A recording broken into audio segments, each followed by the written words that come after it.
Friedrich Wyneken, more formally Friedrich Conrad Dietrich Wyneken, was a pioneer pastor in Indiana, Ohio, and Michigan.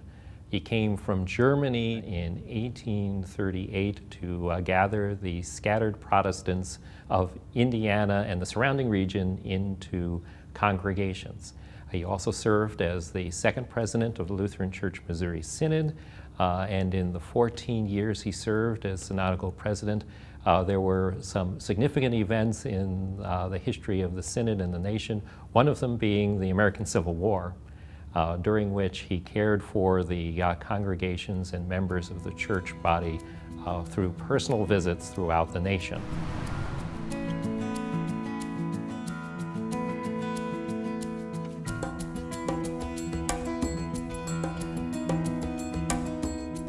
Friedrich Wyneken affected the history of the Lutheran Church Missouri Synod and that of the Lutheran churches around the country by caring for the many hundreds and thousands of Germans that poured in to settle the Midwest.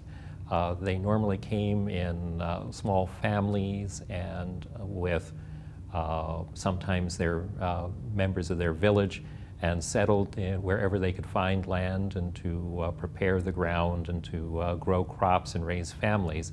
But very few pastors came with them.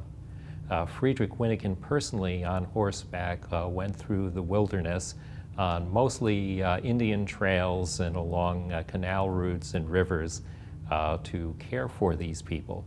Very early on, he realized that he couldn't possibly do this all by himself, and so he started to write letters home, trying to ask Germans to send money and men and personnel to come over to care for the needs of these people.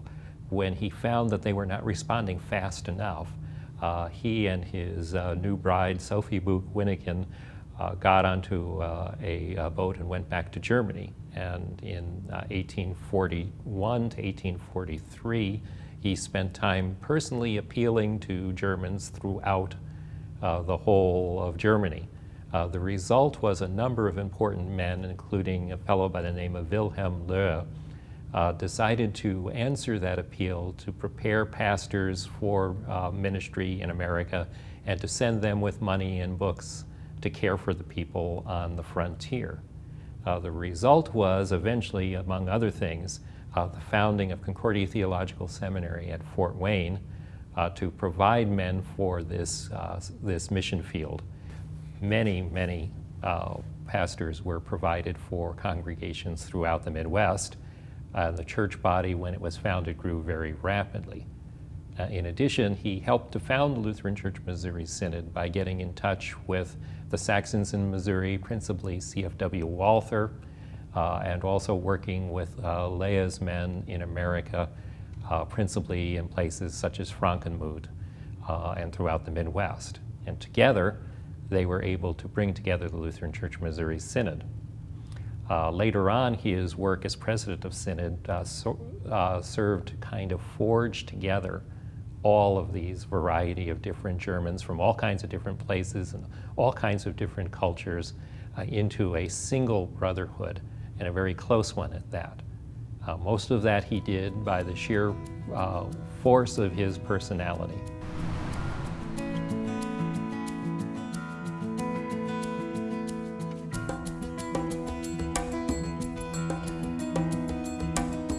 Why Wyneken really matters for us today is that he had the same kinds of sociological and psychological conditions in his day that we have today.